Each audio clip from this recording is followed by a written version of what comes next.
Pour donner de la valeur à votre vie, vous devez apprendre à devenir le maître de vous-même et ne pas laisser ces obstacles vous arrêter. Il y a 5 erreurs à ne pas commettre face à ces obstacles qui ont le pouvoir de détruire toutes vos chances de réussir à atteindre le sommet de la montagne. Cette montagne représente votre rêve le plus fou, quel qu'il soit.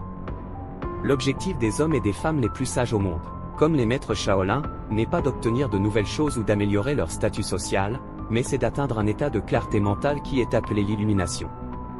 Pour ceux qui ont décidé de gravir cette montagne, qu'elle représente l'atteinte d'un objectif dans le monde matériel ou immatériel, vous devrez faire face à ces 5 obstacles qui vous gâchent secrètement la vie.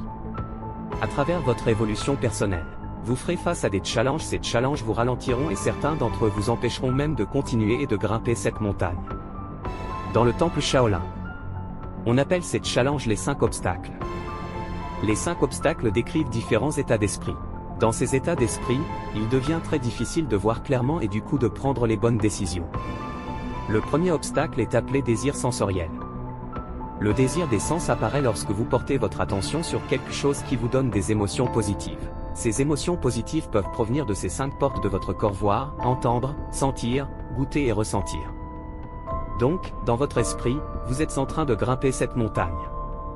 Après 1 kilomètre de marche, vous découvrez un restaurant magnifique rempli avec des gens magnifiques. Vous sentez la délicieuse odeur de la nourriture et de l'énorme variété de breuvages lorsque vous suivez cette tentation. Vous avez déjà perdu votre chemin. C'est l'histoire d'un maître et de son élève qui traversent une forêt pour rejoindre leur temple. Ils en ont pour une journée entière de marche. À un moment, ils font face à une rivière et sur le bord de la rivière, ils aperçoivent une jeune femme. Elle s'approche d'eux et leur demande: accepteriez-vous de m'aider à traverser la rivière? Le maître accepta. Il l'a pris sur son dos pour l'aider à traverser cette rivière. Arrivé de l'autre côté de la rivière, chacun reprit son chemin. Après plus de 2 heures de marche, l'élève demanda à son maître: maître, qu'est-ce que ça vous a fait de porter cette femme sur votre dos? Après un long silence, le maître répondit: à toi de me le dire. Je ne l'ai portée que 2 minutes, le temps de traverser la rivière. Mais toi, ça fait 2 heures que tu la portes dans ta tête. Lorsque vous êtes enfin en train de faire ce que vous avez à faire, vous êtes sur votre chemin. Concentré d'un coup, ça devient un peu ennuyant ou vous faites face à des difficultés. À ce moment-là, votre cerveau va commencer pour vous soulager et vous aider à vous envoyer des images de ce qui pourrait vous soulager.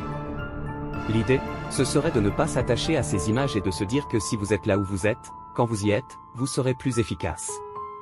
Et n'oubliez pas que ce qui vous torture vraiment, ce n'est pas la difficulté ou l'ennui, mais c'est l'attachement que vous avez à ces images. Le deuxième obstacle, la mauvaise volonté, décrit par un état d'esprit qui prend naissance dans une émotion négative.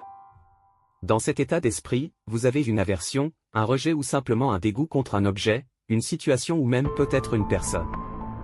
Pour simplifier, cela veut dire vous êtes en train de grimper la montagne et il commence à pleuvoir. Mais vous n'aimez pas la pluie. Vous découvrez que le chemin est caillouteux, mais vous n'aimez pas les chemins caillouteux afin de traverser la rivière. Vous devrez nager, mais vous n'aimez pas nager. Peu importe ce que vous n'aimez pas, ça ne sera pas un voyage plaisant. À moins que vous appreniez à vous libérer de cette mauvaise foi. Même s'il est plus probable que vous ne continuez pas ce voyage, notre esprit nous joue des tours et il est souvent responsable des problèmes qu'il prétend vouloir résoudre. Par exemple, le fameux illuminé Osho passait une nuit avec un de ses amis, ou plutôt un de ses disciples dans un vieux motel miteux. Après environ 15 minutes, l'ami d'Osho lui dit: Osho, tu dors? Et aucune réponse. Osho dormait profondément. Son ami était carrément énervé. Mais comment est-ce qu'il peut dormir avec ces chiens qui aboient? Le motel dans lequel il se trouvait était juste à côté d'une fourrière et les chiens n'arrêtaient pas d'aboyer. Son ami était carrément outré. Comment lui peut dormir avec tout ce bruit? C'est pas possible. Du coup, il l'a réveillé. Il cria plus fort. Osho, réveille-toi. Osho se réveille et son ami lui dit: mais comment est-ce que tu fais pour dormir avec tous ces chiens qui aboient? Osho répondit: ce n'est pas les chiens qui aboient qui t'empêchent de t'endormir. Mais c'est le fait que tu écris un contrat mental que tu ne pourrais pas dormir tant que ces chiens n'arrêtent pas d'aboyer. C'est une métaphore pour dire que très souvent dans la vie, le problème n'est pas extérieur mais intérieur. Et lorsque vous faites face à des tâches que vous ne voulez pas faire ou à quoi que ce soit qui vous dérange, rappelez-vous que c'est sûrement de la mauvaise volonté et que c'est un phénomène naturel qui essaie sournoisement de vous piéger. Donc ne vous laissez pas avoir. Le troisième obstacle est à l'origine traduit en tant que slow et torpa. Slow veut dire la lourdeur du corps. Torpa veut dire l'ennui de l'esprit et cela est caractérisé par l'envie de dormir, le manque de motivation, le manque d'énergie. Et très souvent, cela peut se manifester à travers un état de dépression. C'est utilisé similairement dans le bouddhisme qui décrit cela comme l'emprisonnement. Vous vous retrouvez enfermé dans une cellule. Ça devient très dur de faire n'importe quel type d'effort mental ou physique. Donc, dans le but de continuer sur votre chemin, il ne reste qu'une seule option, vous devrez trouver une façon de sortir de ce trou, de cette cellule.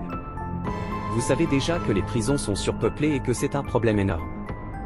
Mais ce que vous ne savez pas, c'est que même les gens qui ne sont pas en prison sont en prison. La prison la plus remplie au monde, c'est votre esprit et je vais vous le prouver tout de suite. Fermez les yeux, faites-moi confiance. Non, faites jamais ça. D'ailleurs, si quelqu'un vous dit de le faire, faites-le pas, ne fermez pas les yeux et surtout, n'allez pas ramasser la savonnette. Plus sérieusement, chaque minute que vous passez éveillé vous est volée, mais bien sûr, sans que vous vous en rendiez compte. Imaginons que maintenant je vais penser que ce que j'ai décidé de penser. Ce n'est pas possible parce que les pensées apparaissent de nulle part et je ne les choisis pas. Donc là, je vais attendre et quelque chose va bien finir par apparaître. Ce n'est pas un problème, mais si je crois que ça vient de moi, si je crois que c'est moi qui pense cette chose, et bien du coup, cette pensée se transforme en prison parce qu'elle mène à une autre pensée qui mène à une autre pensée, qui mène à une autre pensée. Et ensuite je vais passer toute ma journée à croire que c'est moi qui pense jusqu'à ce que je m'endorme d'épuisement. Alors que si vous faites cet exercice, vous fermez les yeux et vous attendez que des pensées apparaissent. Souvent vous allez vous faire avoir et du coup vous allez penser comme si vous pensiez à la première personne. Mais dès que vous réalisez que je n'ai pas fondamentalement décidé de repenser, cette pensée apparaît de nulle part et elle me fait croire que c'est moi qui pense. Donc vous arrêtez de l'alimenter avec votre énergie et d'un coup vous vous reconnectez à vos sens.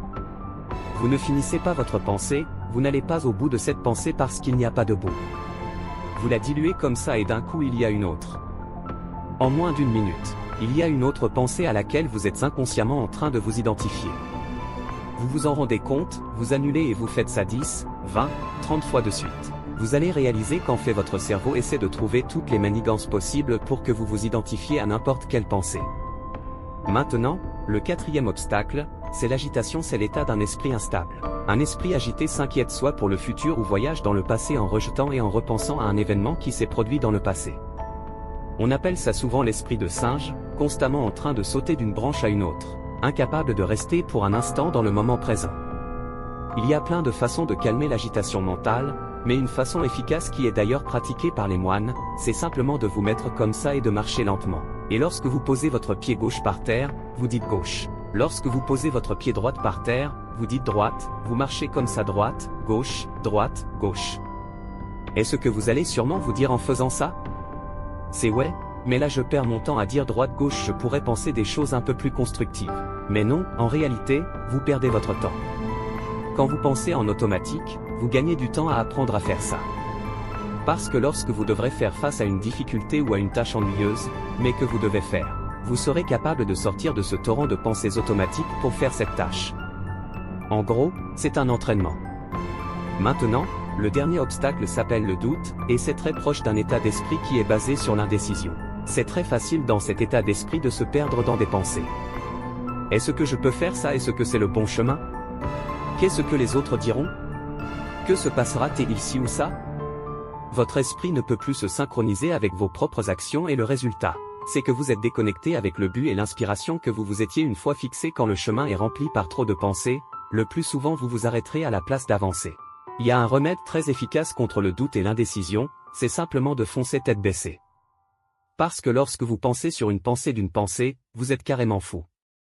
Il n'y a plus de substance, il n'y a plus rien à penser. Vous êtes dans le monde des rêves. Par contre, si vous foncez tête baissée et que ça se passe mal, eh bien maintenant vous avez quelque chose sur quoi penser et vous allez pouvoir du coup affiner votre stratégie. Vous aurez besoin de vous aligner et de structurer votre vie d'une façon qui permettra d'empêcher ces obstacles d'apparaître si vous n'y arrivez pas. Vous devrez utiliser des techniques pour vous en libérer, pour donner du sens à votre vie. Pour donner de la valeur à votre vie, vous devez apprendre à devenir le maître de vous-même et ne pas laisser ces obstacles vous arrêter. Si certains d'entre vous choisissent de grimper la voie de la clarté, je serai très heureux de vous rencontrer au sommet. J'espère que cette vidéo vous a plu. Si c'est le cas, n'oubliez pas de lâcher un petit pouce bleu, ça fait toujours plaisir. Êtes-vous abonné? D'ailleurs, vous avez été plus de 20 000 à vous abonner ce dernier mois. Merci du fond du cœur.